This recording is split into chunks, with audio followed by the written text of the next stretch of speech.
Admiral Zorn's eye stalks twitched with barely contained frustration as he called the Emergency Council meeting to order. The 14 representatives of the Galactic Council shifted uncomfortably in their ergonomically designed seats, all except for Commander Jack Frost, who lounged in his chair with a smirk that could only be described as insufferably human. "This emergency session of the Galactic Security Council is now in session," Zorn announced, his voice flanging through his translator. The topic, implementation of Protocol 7H, colloquially termed the Human Silence Alert. Jack Frost raised an eyebrow and slurped loudly from his coffee mug emblazoned with Earth, mostly harmless in bold letters. Several council members visibly flinched at the sound. "Is something amusing, Commander Frost?" Zorn's normally blue complexion darkened to a dangerous indigo. "Just curious why my species needs its own alert system," Jack replied, setting down his mug with deliberate care. "Seems a bit discriminatory if you ask me." Admiral Zorn's gelatinous form quivered. "Discriminatory? Your species is the only one that becomes more dangerous when you stop communicating." "That's just not true," Jack countered, leaning forward. "The Vrexians go silent during their molting season because they physically cannot speak." Zorn's translator struggled to convey his exasperation. "Not because they're busy formulating plans that defy both logic and the laws of physics." Councillor Trelk, a spindly arachnoid with a reputation for diplomacy, cleared her throat, or the arachnoid equivalent, which sounded like distant wind chimes. "Perhaps we should review the incident that prompted this discussion." "An excellent suggestion," Zorn agreed, his color gradually returning to normal. "Computer, display footage from the Battle of Proxima Centauri, timestamp 234716. A holographic display materialized in the center of the circular chamber. Jack Frost sighed dramatically and muttered, "Here we go again." "Commander Frost, would you care to explain to the Council why humans require special monitoring during combat operations?" Zorn asked, his voice dripping with what passed for sarcasm among the Galuvians. Jack grinned and spread his hands. "Because we're just that special." "Because," Zorn continued as if Jack hadn't spoken, "your species has a disturbing tendency to go silent right before doing something catastrophically unpredictable that somehow, against all odds and proper military doctrine, actually works." The council chamber filled with murmurs of agreement as the holographic display flickered to life, but showing the now infamous Battle of Proxima Centauri and the human who had inadvertently created the need for an entirely new alert protocol. Lieutenant Penny Mayhem Rodriguez was having a terrible day. The holographic display showed her fighter squadron engaged with hegemony forces near Proxima Centauri's asteroid belt. Rodriguez's fighter, easily identifiable by the cartoonish Grim Reaper, giving a thumbs-up painted on its hull, weaved through the chaos with the kind of precision that made flight instructors both proud and slightly nauseous. "Rodriguez, adjust vector to grid 739. We'll flank their destroyer," came the voice of her squadron leader. "Copy that, Captain," Rodriguez responded, her fighter banking sharply. "On my." "Aye." And then, silence. In the council chamber, Admiral Zorn paused the playback. 16 seconds of complete radio silence followed this moment. During this time, Allied Command reported elevated heart rate and adrenaline readings from Lieutenant Rodriguez's biomonitors, but no communication. "Commander Frost, would you care to explain why?" Jack shrugged. "Creative thinking takes concentration. Resume playback," Zorn ordered, ignoring Jack's comment. The footage continued, showing Rodriguez's fighter suddenly breaking formation and accelerating toward a massive asteroid. "Lieutenant Rodriguez, report." Her captain's increasingly panicked voice commanded. Still no response. "Rodriguez, respond now." "That's an order." The other pilots in her squadron began broadcasting simultaneously. "What is she doing? Has she gone rogue? Ew. Did the hegemony hack her comms? Is she having a stroke?" In the council chamber, several members leaned forward, entranced despite having seen this footage multiple times during previous hearings. On the display, Rodriguez's fighter disappeared into a narrow crevice in the asteroid. 5 seconds later, The opposite side of the space rock erupted as her ship burst through, trailing superheated plasma from the asteroid's mining facilities that she had somehow redirected. The plasma trail created a brilliant, expanding cloud that engulfed 3 hegemony destroyers, shorting their shields and weapons systems simultaneously. And then, as if nothing unusual had happened, "Rodriguez here. Sorry about that. Had an idea." In the council chamber, Ambassador Krell of the Mantadea Collective chittered nervously. That asteroid contained enough volatile compounds to create a small nova if improperly disturbed. And how did Lieutenant Rodriguez know that wouldn't happen? Zorn asked pointedly. The recording continued as Rodriguez's captain demanded an explanation. "I noticed the mining operation insignia on the asteroid and remembered they use plasma drills," came Rodriguez's casual response. "Figured I could reroute the coolant systems to create a nice little MP cloud. Calculations were tricky to do on the fly, so I had to focus for a sec."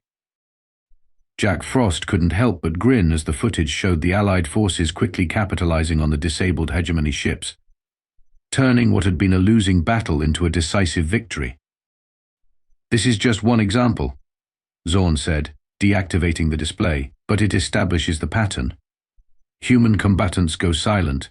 Their allies panic thinking they've been incapacitated or killed.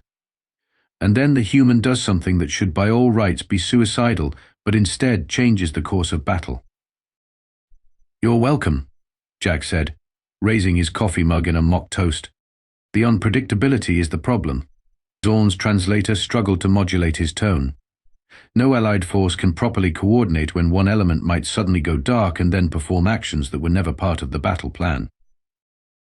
"I believe," Trelk interjected diplomatically, "we should hear from other council members about their experiences with this phenomenon." General Kraz of the Glixnar Imperium rose to his impressive 3-meter height, mandibles clicking with military precision. The Glixnar have fought alongside humans in 17 major engagements. In 12 of those, at least one human went silent before performing an action that our tactical computers calculated had less than a 3% chance of success. Jack opened his mouth to object, but Kraz continued. "In all 12 cases, the action succeeded and proved decisive. We do not question the results, Commander Frost.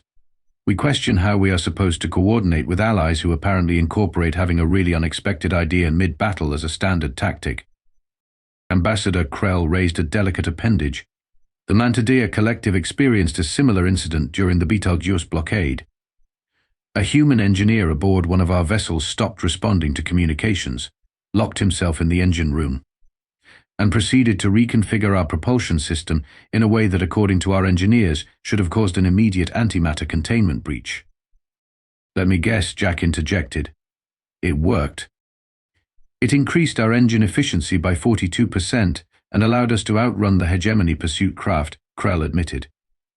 But the engineer's only explanation afterward was that he had a hunch about the phase alignment.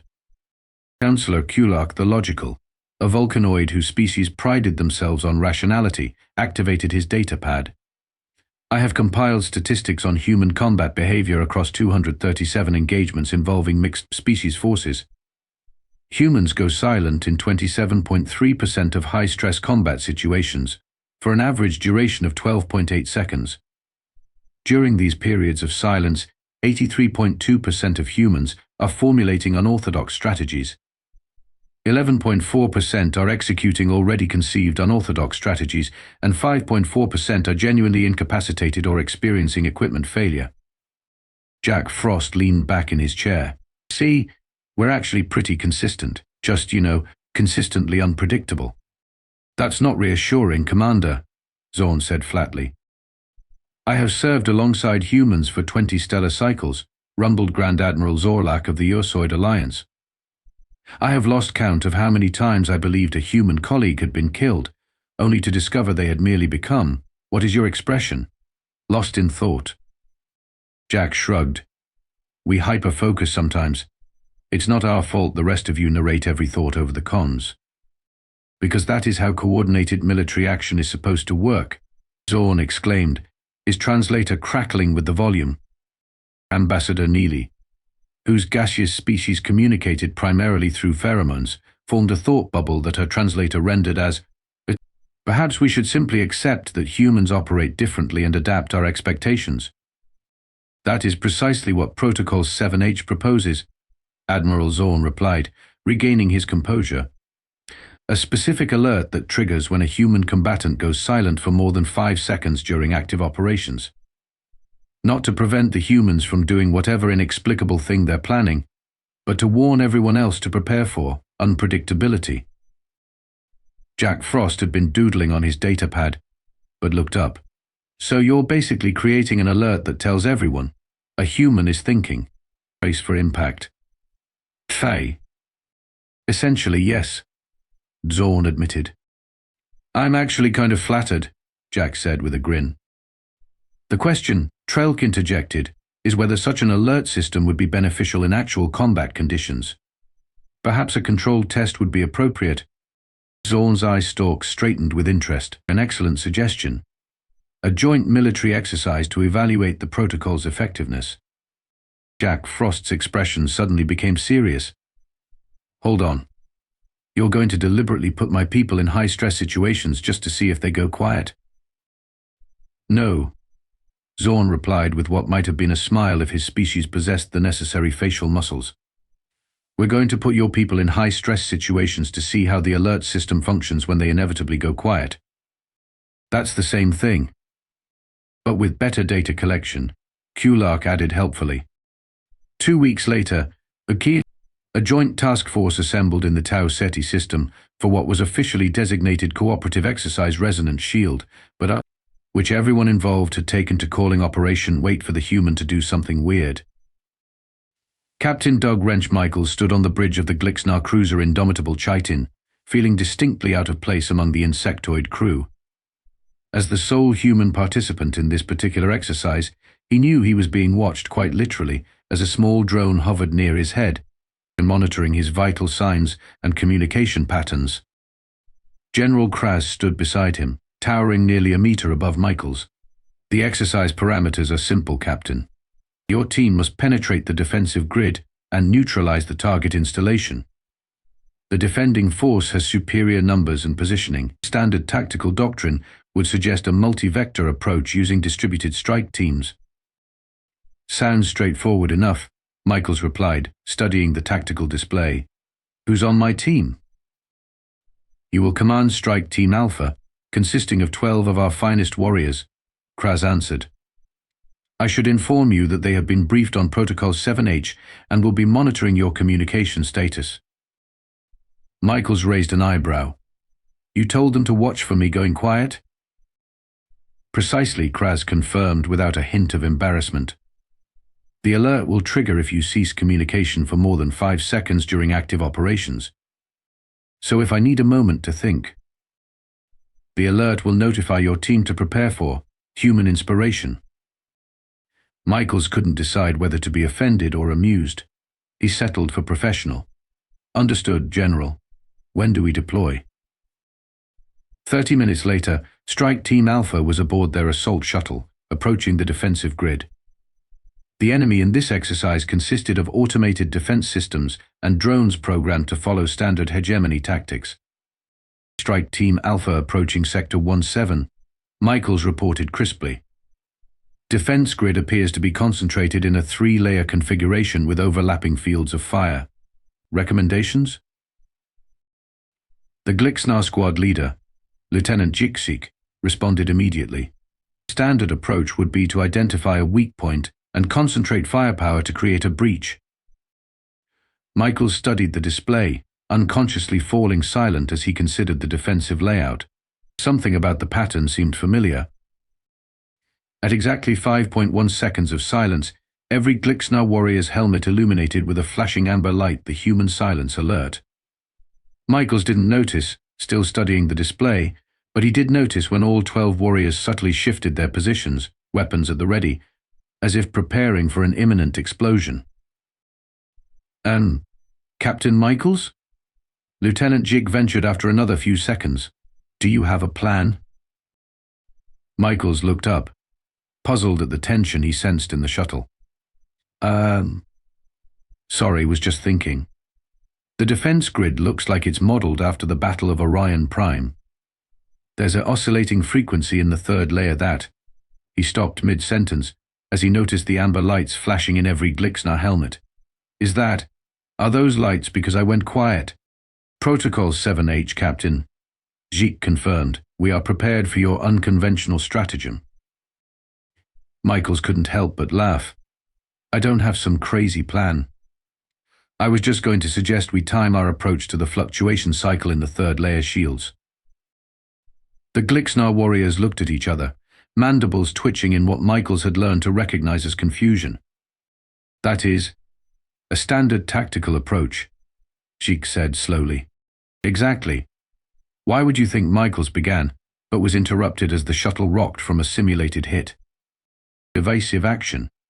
The pilot called out, "Defense drones have locked onto our position." In the chaos that followed, Michaels forgot about the alert system as he focused on coordinating his team through the increasingly difficult simulated combat. As they approached the second defense layer, the situation deteriorated rapidly. Shields at 40%. The pilot reported, "We cannot breach the next layer without being destroyed." Michaels stared at the tactical display, a half-formed idea taking shape. Without thinking, he fell silent again, mentally calculating trajectories and energy outputs. The amber lights in the Glixnar helmets immediately switched to red, a full human silence alert. This time, however, instead of tensing up, the warriors immediately cleared a space around Michaels and waited, almost expectantly. After 7 seconds of silence, Michaels looked up. If we overload our port shield emitters and vent the excess energy during the approach, we can create a localized disruption field that will blind their targeting systems for approximately 3.7 seconds. Should be enough time to slip through. The Glixnar stared at him. That would destroy our shields completely, Zeke pointed out. Only on the port side, Michaels countered, and only temporarily. The simulated enemy isn't expecting a partially shielded target. Their targeting algorithms will struggle to compensate. Without further discussion, the Glixnar warriors moved to implement his suggestion. To their evident surprise, it worked perfectly. The shuttle slipped through the second defense layer with minimal damage. As they approached the final layer, Michaels found himself up against a seemingly impenetrable barrier. Once again, he fell silent, thinking. The red lights flashed in the Glixnar helmets, but this time, instead of waiting tensely, the warriors simply secured their positions, and one of them actually announced, "The human is thinking. Prepare for unconventional action." What they didn't realize was that Michaels wasn't formulating some brilliant physics-defying plan. He was mentally running through the old Earth movie The Hunt for Red October that he'd watched the night before, remembering a scene where a submarine had escaped detection by timing movements with an environmental feature. When he looked up, he found all 12 Glixnar warriors watching him with what could only be described as anticipation. "Let's use the debris from the destroyed drones," he suggested. "If we match velocity and trajectory with the larger pieces, their sensors will have trouble distinguishing us from the wreckage." Lieutenant Jake's mandibles clicked rapidly. "That is surprisingly conventional, Captain." "Were you expecting me to suggest we convert the shuttle into a giant space squid?" Michaels asked dryly. "Based on historical human tactics?" "Possibly," Zeke admitted. To everyone's surprise, perhaps especially Michaels, the conventional approach worked perfectly. Strike Team Alpha successfully penetrated all 3 defense layers and neutralized the target installation, completing the exercise with minimal simulated casualties. As they returned to the indomitable Chitin, General Kraz was waiting in the hangar bay. "Congratulations, Captain Michaels. Your team performed admirably." "Thank you, sir," Michaels replied. "Though I'm still not sure why everyone expected me to come up with some crazy plan every time I stopped talking." The human silence alert functioned exactly as designed. Kraz continued as if Michaels hadn't spoken. It provided advance warning of unconventional human approaches. But my approaches weren't that unconventional. Kraz's mandibles twitched in the Glixnar equivalent of a smile. "By your standards, perhaps not, but by Galactic Council tactical doctrine, using shield emitters as offensive weapons and disguising a military vessel as debris both qualify as unconventional. Michaels sighed. So the alert system is considered a success. Indeed, Kraz confirmed. Admiral Zorn will be pleased. The Protocol 7H will be implemented fleet-wide immediately. The human silence alert went live across all Galactic Council fleets the following month. At first, the system worked exactly as intended, providing Allied forces with warning when their human counterparts were about to do something unexpected.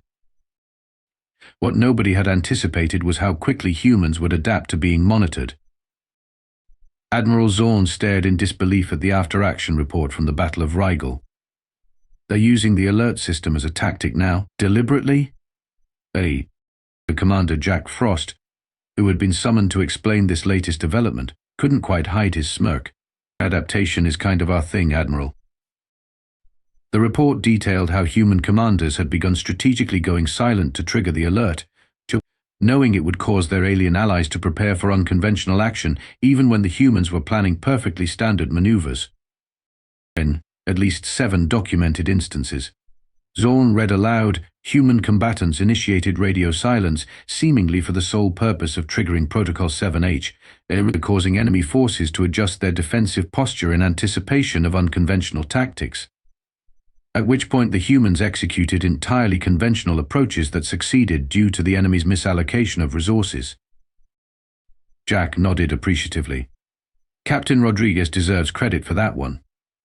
She realized that if everyone expects crazy when we go quiet, sometimes the craziest thing we can do is something normal. Zorn's eye stalks drooped in defeat. You've weaponized our response to your unpredictability. It's what we do, Jack replied with a shrug. Though to be fair, some of my people are legitimately using the quiet time to come up with actual crazy plans. So now enemy forces never know if the silent human is planning something conventional to trick them, or something truly bizarre. This is precisely why the alert system was needed in the first place, Zorn exclaimed.